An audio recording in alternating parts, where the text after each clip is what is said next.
ಈ BMTC bus ಡ್ರೈವರ್ಗಳ ಎಡವಟ್ಟು ಒಂದಲ್ಲ ಎರಡಲ್ಲ. ಪದೇ ಪದೇ ಬಿಎಂಟಿಸಿ ಬಸ್ ಚಾಲಕರ ನಿರ್ಲಕ್ಷ್ಯದಿಂದ ಸಾಕಷ್ಟು ಸಮಸ್ಯೆಗಳನ್ನು ಸಾರ್ವಜನಿಕರು ಅನುಭವಿಸಲೇಬೇಕಾಗಿದೆ. ಈಗ ಅಂಥದ್ದೇ ಮತ್ತೊಂದು ಸುದ್ದಿ ಲಭ್ಯವಾಗ್ತಾ ಇದೆ. ಬಿಎಂಟಿಸಿ ಎಲೆಕ್ಟ್ರಿಕ್ ಬಸ್ ಚಾಲಕರ ಮತ್ತೊಂದು ನಿರ್ಲಕ್ಷ್ಯ ಬಟಾ ಬಯಲಾಗಿದೆ ಅನ್ನೋದರ ಡೀಟೇಲ್ಸ್ ಇದು. ಚಿನ್ನಸ್ವಾಮಿ ಬಳಿ ಚಾಲಕನಿಗೆ ಪಿಟ್ಸ್ ಬಂದು 9 ವಾಹನಗಳಿಗೆ ಹೋಗಿ ಬಸ್ ಡಿಕ್ಕಿ ಹೊಡೆದಿದೆಯಂತೆ.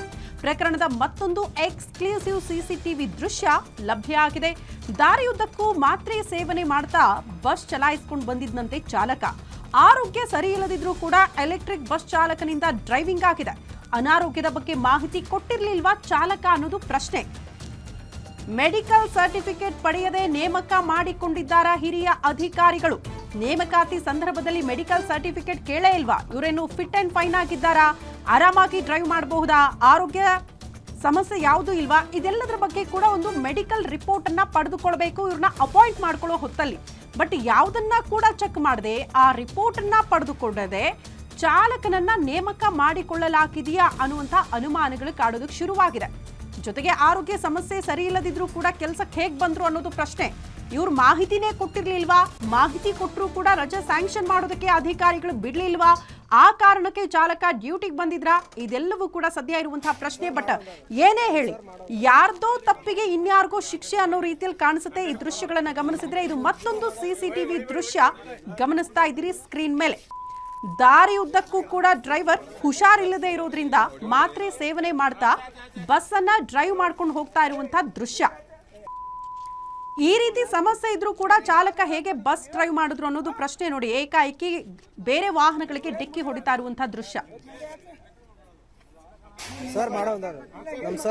ಈ ಬಗ್ಗೆ ಮತ್ತಷ್ಟು ಡೀಟೇಲ್ಸ್ ಅನ್ನ ಕೊಡ್ತಾ ಹೋಗ್ತಾರೆ ನಮ್ಮ ಪ್ರತಿನಿಧಿ ಚರಣ್ ದೂರವಾಣಿ ಸಂಪರ್ಕದಲ್ಲಿದ್ದಾರೆ.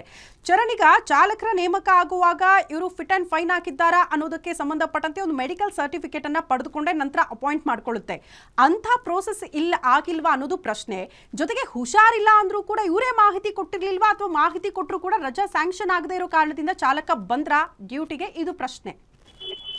ಯಶಸ್ವಿತೆ ಪ್ರಮುಖವಾಗಿ ಎಲ್ಲೋ ಒಂದು ಕಡೆಯಲ್ಲಿ ಇವಿ ಬಸ್ಗಳ ಚಾಲಕರ ನೇಮಕಾತಿ ಸಂದರ್ಭದಲ್ಲಿ ಬಿಎಂಟಿಸಿ ಕೂಡ ನಿರ್ಲಕ್ಷ್ಯ ವಹಿಸ್ತಾ ಇದೆ ಅಂತ ಹೇಳಿದ್ರೆ ತಪ್ಪಾಗ್ಲಿಕ್ಕಿಲ್ಲ. ಯಾಕಂತ ಹೇಳಿದ್ರೆ ಪ್ರಮುಖವಾಗಿ ಇವಿ ಬಸ್ ಚಾಲಕರೇನಿದ್ದಾರೆ ಅವರನ್ನ ಕಾಂಟ್ರಾಕ್ಟ್ ಬೇಸ್ ಮೇಲೆ ತೆಗೆದುಕೊಳ್ಳಕ್ಕಾಗತ್ತೆ. ಹೀಗಾಗಿ ಅವ್ರಿಗೆ ಯಾವುದೇ ರೀತಿಯಾದಂತಹ ಒಂದಿಷ್ಟು ಮೆಡಿಕಲ್ ಟೆಸ್ಟ್ ಗಳಾಗಿರ್ಬಹುದು, ಆಮೇಲೆ ಡ್ರೈವಿಂಗ್ ಟೆಸ್ಟ್ ಗಳನ್ನ ಮಾಡೋದಿಲ್ಲ. ಯಾರ ಬಳಿ ಹೆವಿ ಲೈಸೆನ್ಸ್ ಗಳಿದೆಯೋ ಅವರನ್ನ ನೇರವಾಗಿ ನೇಮಕಾತಿ ಮಾಡ್ಕೊಳ್ಳಕ್ಕಾಗತ್ತೆ.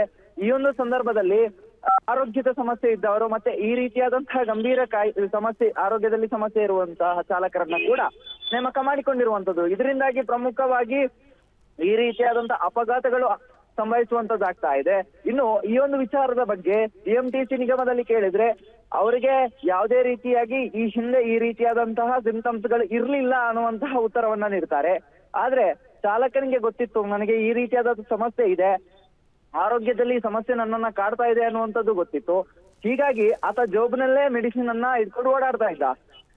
ಇಂಥ ಸಂದರ್ಭದಲ್ಲಿ ಚಾಲಕನಿಗೆ ಒಂದು ರೀತಿಯಲ್ಲಿ ವಾಹನವನ್ನ ಓಡಿಸುವ ಮುಂಚೆಯೇ ಆತನಿಗೆ ಆ ಒಂದು ಸಿಂಪ್ಟಮ್ಸ್ ಗಳು ಗೊತ್ತಾಗಿದ್ದಂಥದ್ದು. ಇದರಿಂದಾಗಿ ಒದ್ದಾಟವನ್ನ ನಡೆಸ್ತಾ ಮಾತ್ರೆಯನ್ನ ಕೂಡ ತಗೊಂಡಿರುವಂತಹ ದೃಶ್ಯ ಸದ್ಯ ಲಭ್ಯ ಆಗ್ತಾ ಇರುವಂತದ್ದು. ಶ್ರುತಿ. ಓಕೆ ಚರಣ್, ಧನ್ಯವಾದಗಳು ತಮ್ಮೆಲ್ಲ ಮಾಹಿತಿಗೆ.